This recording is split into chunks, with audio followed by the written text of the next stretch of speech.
Good afternoon. Is it the afternoon? Yeah, it is. Good afternoon, everybody. We are on day 3 of CommsHero, can you believe? And this next session, I'm very excited. But just a few housekeeping things before I introduce our next guest with purple hair.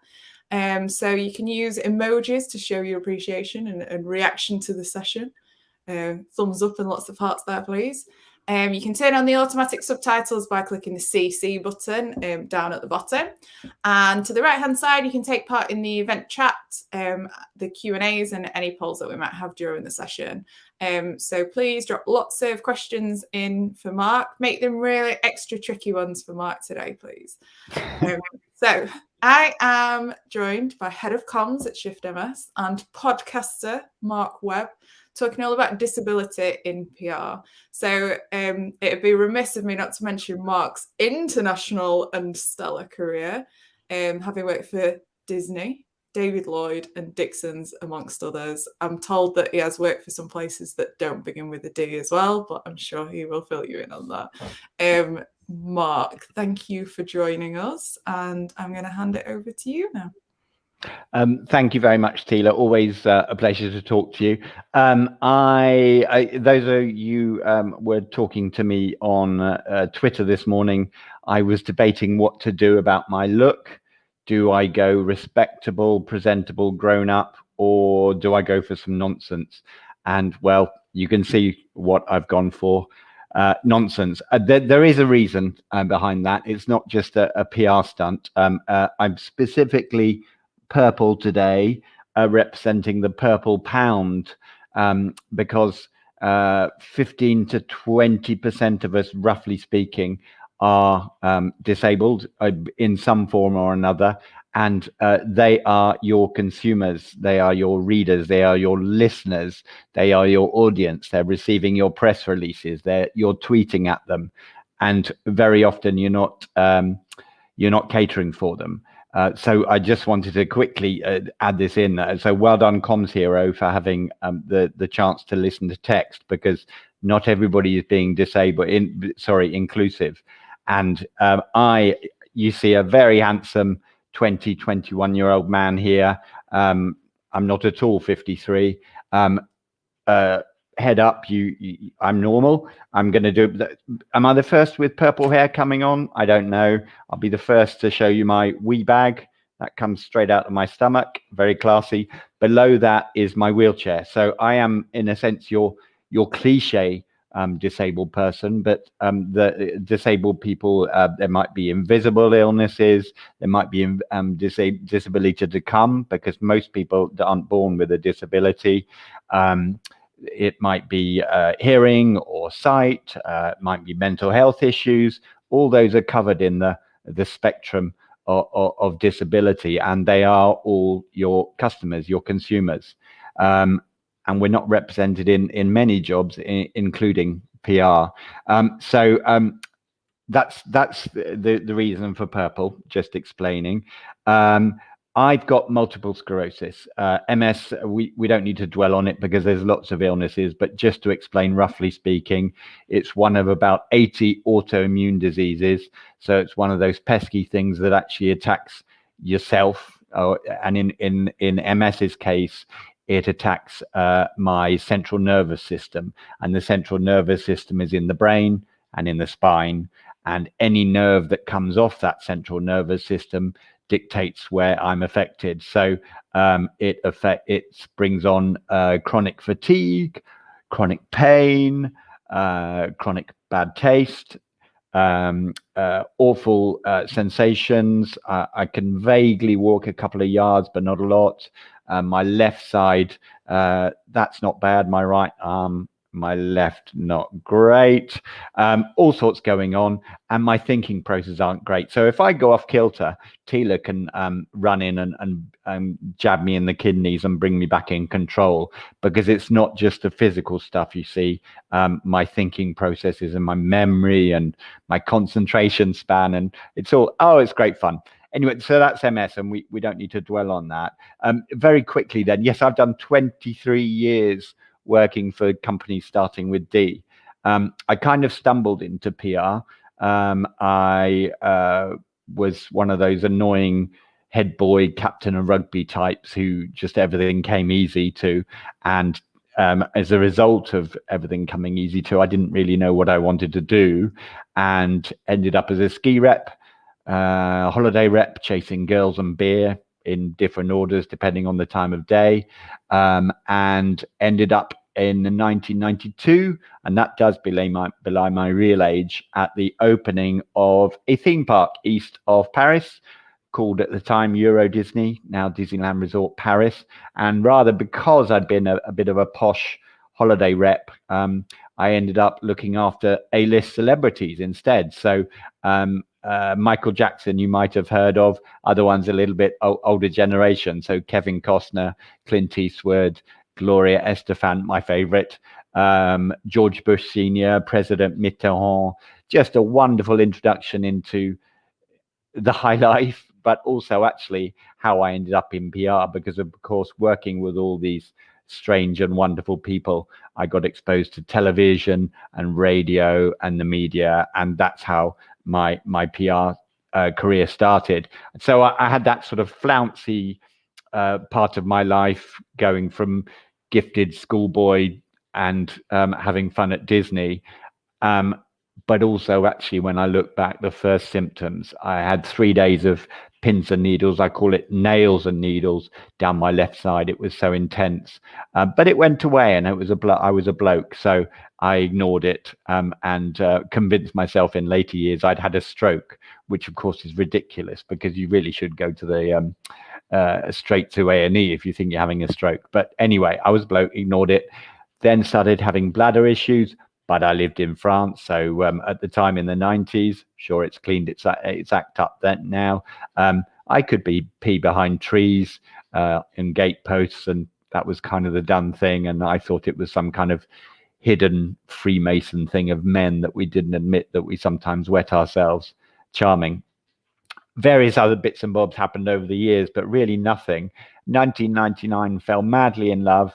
And really moved into the second phase. So no longer a floozy, madly in love, 2 children, came back to the UK. We later had 2 children, came back to the UK, worked for David Lloyd Leisure, which was also a lovely lifestyle job, because, you know, Euro Disney, lunchtimes I could pop onto Big Thunder Mountain, I could see new fireworks, I could hang around with celebs and whatever. David Lloyd Leisure was wonderful, working out, doing triathlons every year, living the dream, and actually stumbling on my left foot. Another little hint that my MS was creeping up. But I only did 1 triathlon a year, 1 stumble a year, so I ignored it.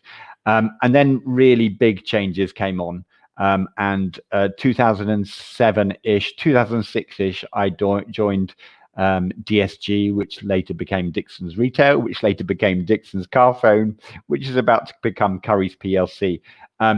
But it was 2007 when my wife and we started putting the dots together, and really felt I needed to see the doctor, because something really was going wrong. So I was sent to a neurologist, which is a brain doctor, and a urologist, which is all about waterworks. And together, after about 3 months, I was diagnosed with multiple sclerosis. And I want to talk about just 3 very quick points about how Dixons and the team around me looked after me and dealt with my diagnosis so well, and why I believe I can be such a powerful tool for my ex-company now, but an employee advocate and everything else. So the first thing I did was went away, and I know the 5 stages of grief is not really a scientific thing, but it's a great way of explaining what people go through when they lose a friend or a relation, or indeed get diagnosed with a serious illness or disability. So I was, I think in the first instance, numb, never went through the angry phase, but certainly I was in shock and confused and a bit of denial. So I went away to feel sorry for myself for 2 weeks.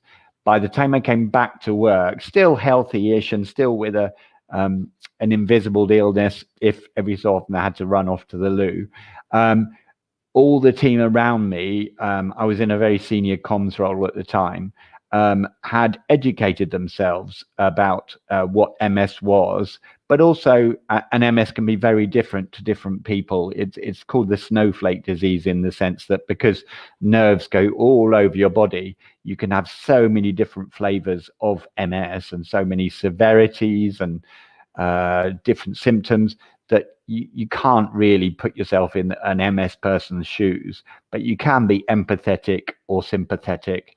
And they had done that, and that word allyship came up, and they supported me and let me just keep thriving my job.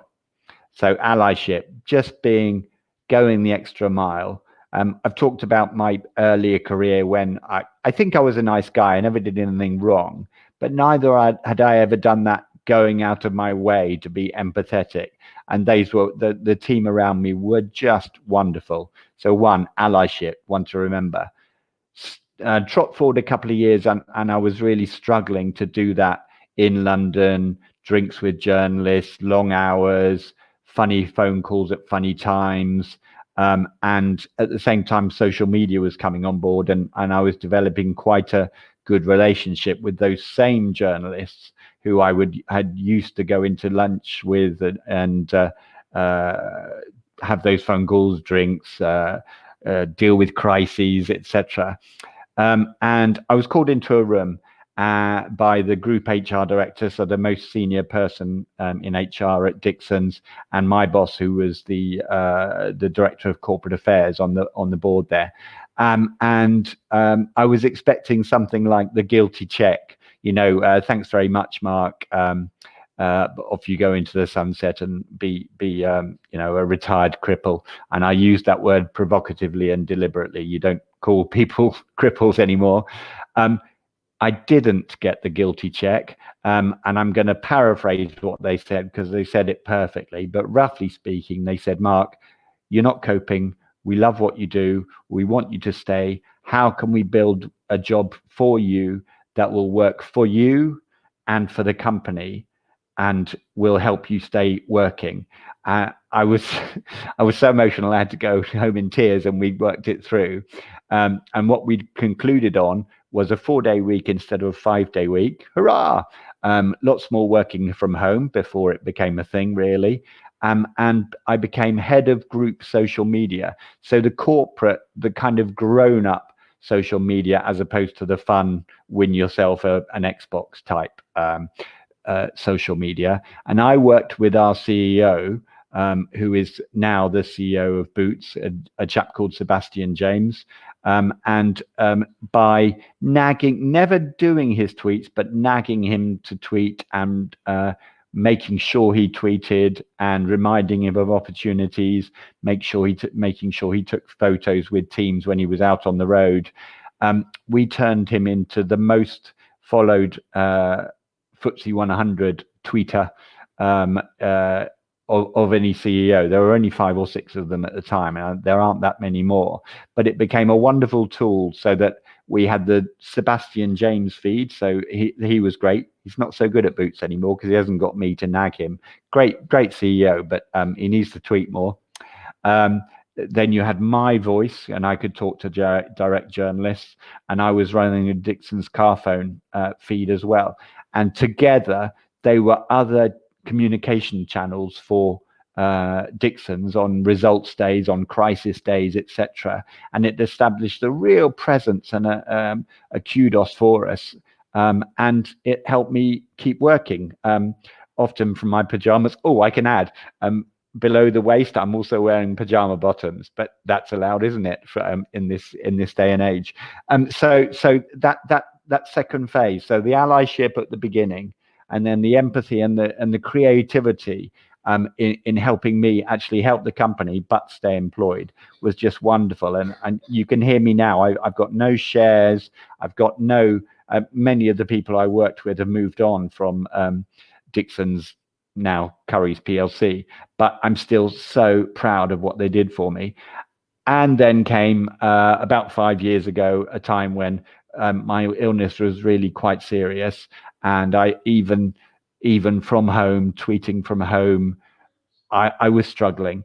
And I went to the company and said, look, it is time to go. Can we talk what we can do? And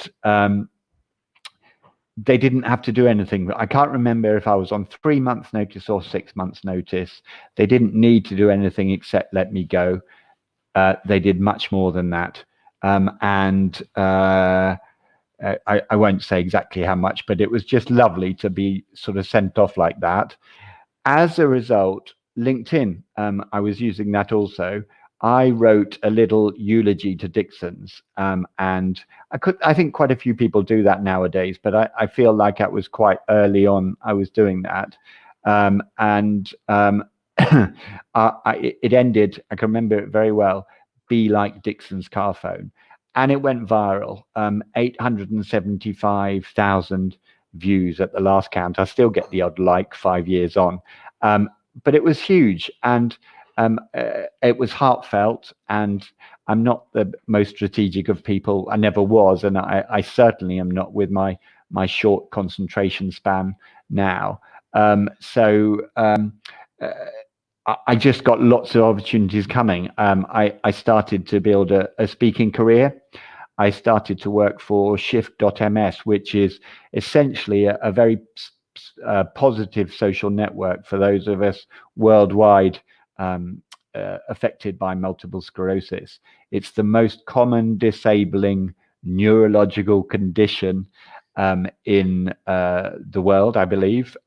So there's lots of us. There's about 130,000 in the UK, about 2.5 million across the world. It's a chronic illness, so we've got it forever. It's very usually progressive, and it's a bit of a bugger. So the support network, I'm very proud to represent. I've recently joined the shadow board of an agency called Reflect, which is going to be an influencer agency to bring out talent across all the flavors of diversity. And I'm passionate about multiple sclerosis, then disability, then diversity. I want us all represented. And that agency that we're launching is not for profit. I'm very proud to be on the board with Stephen. Can't remember his name, and I can remember. I can blame MS, but he's the CEO of The Big Issue. Katie Piper, the very famous Burns victim and advocate and speaker there. So a great number of people really getting diverse talent out there. I do lots. I podcast at Disability at the Table. It's back to the message that why can't we work? Why won't you allow us to thrive? Because we can be brilliant advocates. I can wade in with my nonsense hair, silly clothes, with my bloody wheelchair, and people kind of have to hesitate when they push back at me. Because I've got that power. I've got that cheeky power that I'm allowed by my wheelchair, and it just genuinely helps. And finally, I blog at One Man and His Catheters. I did show off my catheter at the beginning. Don't worry, I won't do it again. But it's just, I believe in the power of positive speaking. There's lots of opportunities for people to chain themselves to railings. I know there's some people gluing themselves to the M25 every day at the moment. That's, people have that role. I prefer the positivity, humor, enjoying myself, being happy, and representing a very positive aspect of a pretty shitty disease and condition, and a world where we are often stigmatized or second best. And it's important to remember, and I can't come back as my conclusion, we are your readers, we are your customers, we are your consumers. And at a time when, I think 10 years ago, maybe green was the trendy thing for a company to be, and now that's moved on to sustainability and it's very accepted. I think your future employees are looking for companies that are ethical, and ethical employment would include having a diverse employment. And I'm not just talking about the disabled, but every flavor of diversity wants to see themselves reflected in employees, front of house, senior. That's so important. So I just want to say that I'm here to talk. I'm here as your customer. Okay, please do remember that. And I can be a fantastic employee advocate for Shift MS. I still talk about Dixons as a former fantastic employer, and I'm reminded that I don't want to bitch about a certain delivery company called A, because it got me through lockdown while I was isolating, and I've done a speech for them. But the rumor had it that they paid a few of their warehouse workers to tweet out what a wonderful time they were having. Compare that to my employee advocacy, and I think you'd probably understand which one works. And I'm not paid to do it. They made me proud by being nice, creative people. And we're in the creative industry, are we not? So I'll apologize for my purple hair. Other colors are available. And I think Tilo is about to nag me and come up to me with some questions. Nag? Make me sound like I'm your mum or something, Mark. No, never. First of all, never apologise for your purple hair. And second of all, huge thank you. I always feel like, whenever I hear you speak, I always learn something. And we've got a lot of love for you in the chat as well. Now, obviously, when we think about disability, we're thinking about visible and invisible disabilities. And I think it's so great that you are a spokesperson, Mark, and you are somebody who's, I've seen the arguments on Twitter, like you're not afraid to stand up for what you believe in. And I love that, you will challenge that, but also you're very supportive. How can somebody who's at a, like maybe a different stage in their career, maybe no shade, but who's maybe a little bit younger than you, how can they step into that, own that space, and when should they start to have those conversations in the workplace? Is it something that should happen at interview stage? Is it something, is there a right time? I've thrown about 50 questions at you at once, haven't I? Yes, I'm afraid, and this is why I'm so proud to represent my community, there is still a stigma about it. PR, maybe we've moved a little bit on from those long hours and the 20-hour long pitch meetings and all that nonsense that I do remember from agency times. But there is still that, and we are seen as a little bit weak. Now, legally, there is a thing called reasonable adjustment. So a company is required, and the cliche would be me because of a wheelchair. So it would be a lift and a disabled loo and ramps and whatever. But for somebody with hearing issues or being some kind of neurodivergent, they might want a quieter area of the room. The problem at the moment is that you're going to be judged as soon as you come out. And even though reasonable adjustment is a requirement, if you are talking about your disability on social media, you'll have been researched to before you join, and you might not even get to interview stage. So it is really, really tricky. But my thinking there is, statistically, we are less likely to be employed. We are going to earn less through our careers as a disabled person, as disabled community. But who do I want to work for? Do I want to work for Dixons, who were so great to me, or do I want to work for a bunch of asses who don't want to employ somebody with a wheelchair? So I would personally divulge, well, I would have to divulge early, but I would prefer to divulge early and maybe lose out on a couple of opportunities. You're not legally required to at all, but I would prefer to divulge early, because I want to work for those ethical companies. And I'm very aware that everybody is getting on the tick box roller coaster ride of saying, oh, well, let's have a Johnny Foreigner and a cripple and somebody with some strange sexual difference to us. And they just want, ticking off all the diversity things without giving a monkey about us. And I've said all those things very deliberately, provocatively. And I will speak up for every flavor of diversity, but that's happening.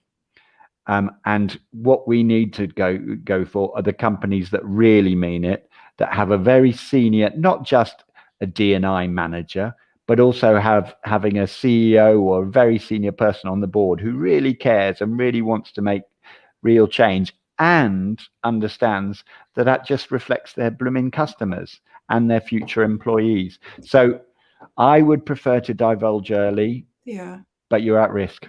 Yeah, and I think, you do raise a great point there, and I think it's that burden of representation as well that I think, not everybody not everybody should have to have that role where, they are an advocate. But yeah, some great tips there. Thank you, Mark. And we've got another question. And this is from Jules Loveland, and it says, as someone with a hidden disability, I often feel pressure to be the same as my colleagues.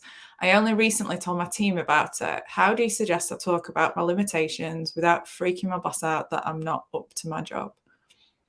Oh gosh, it's the same. I think you're putting pressure on yourself, and I'm not surprised you do.